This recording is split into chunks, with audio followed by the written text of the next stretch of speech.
মাননীয় প্রধান উপদেষ্টার কাছে লিখিতভাবে প্রদান করেছিলাম যে আওয়ামী লীগকে গণহত্যা এবং মানবতা বিরোধী অপরাধের দায়ে আওয়ামী লীগকে রাজনৈতিক দল হিসেবে বিচারিক প্রক্রিয়ায় আনতে হবে, বিচারের আওতায় আনতে হবে।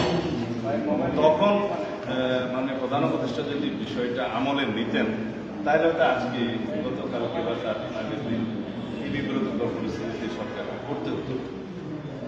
আমরা বাংলাদেশের জনগণের চাহিদা অনুযায়ী জুলাই গণঅভ্যুত্থানের আকাঙ্ক্ষা অনুযায়ী এদেশের মানুষের কথাগুলো আমরা বলেছিলাম যে পৃথিবীর বিভিন্ন দেশের নজির আছে যে সমস্ত ফ্যাসিবাদী দল গণহত্যার জন্য দায়ী, মানবতা বিরোধী অপরাধের জন্য দায়ী, তাদের বিরুদ্ধে দল হিসাবে তাদেরকে বিচারিক প্রক্রিয়া নিয়ে এসে সেই দলকে নিষিদ্ধ করা। এটা উদাহরণ ছাড়া বিভিন্ন দেশে আছে, যেখানে জার্মানি সহ আরো অনেক দেশে আছে।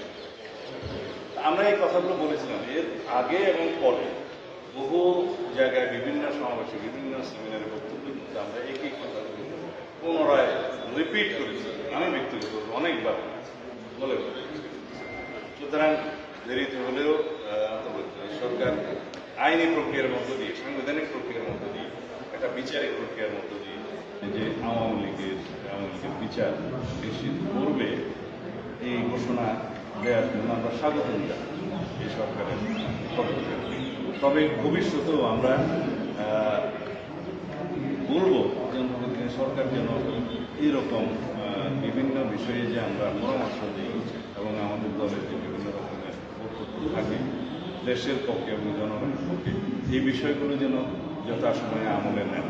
সরকার পরিচালনায়, দেশ পরিচালনায় আমরা সবসময় সরকারকে সহযোগিতা করব।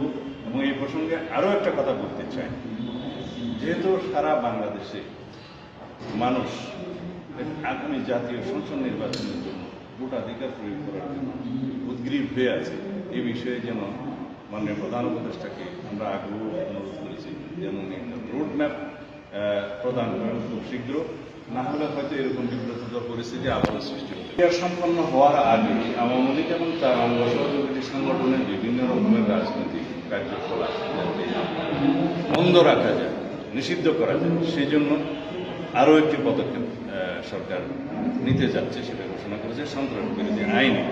আমার মনে হয় এই সন্ত্রাস বিরোধী আইনে একটু সংশোধনী আনতে হবে, সেজন্য পরে এটা বিচারিক প্রক্রিয়া শেষ না হওয়া পর্যন্ত যে তাদের রাজনৈতিক কর্মকাণ্ড নিষিদ্ধ ঘোষণা করবে সেটাও আমাদের সাথে কথা বলেছি। আপনারা বিস্তারিত দেখবেন সেই সময়।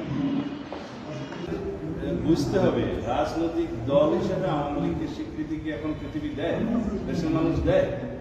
আওয়ামী লীগ একটি ফেসিবাদী শক্তি, আওয়ামী লীগ একটি মাফিয়া শক্তিতে পরিণত হয়েছিল। আওয়ামী লীগ দীর্ঘদিন ফেসিবাদ এবং মাফিয়া তন্ত্রের চর্চা করেছে বাংলাদেশের মানুষের উপরে, এবং তারা যে অত্যাচার, নিপীড়ন, নির্যাতন, গণহত্যার মধ্য দিয়ে তাদের পরিসমাপ্তি ঘটিয়েছে, নিজেদের রাজনীতি ঘটিয়েছে। এরপরও তো রাজনীতি is no more political party, এটা একটা মাফিয়া পার্টি, এটা একটা মাফিয়া শক্তি, এটা একটা ফেসিবাদী দল। সুতরাং রাজনৈতিক দলের কোনো তকমা দিতে চাই না। আওয়ামী লীগের ডিএনএতেই গণতন্ত্র নয়, রাজনৈতিক চর্চা। আমরা শাহবাগে কেন যাব? আমাদের দাবি যেমন মাননীয় প্রধান উপদেষ্টাকে দীর্ঘ কয়েক মাস আগেই লিখিতভাবে দিয়েছি, মৌখিকভাবে দিয়েছি, আমরা বিভিন্ন সেমিনার সিম্পোজিয়ামে বলেছি, বিভিন্ন অনুষ্ঠানে বলেছি, আমরা শাহবাগে যেয়ে কথা বলতে হবে। আমি আশঙ্কা করছি যদি গণতান্ত্রিক যাত্রাপথে, গণতান্ত্রিক উত্তরণের পথ পরিক্রমায় যদি দীর্ঘায়িত কোনো পদক্ষেপ নেওয়া হয়, হয়তো সরকারকে বিপদ হতে পারে।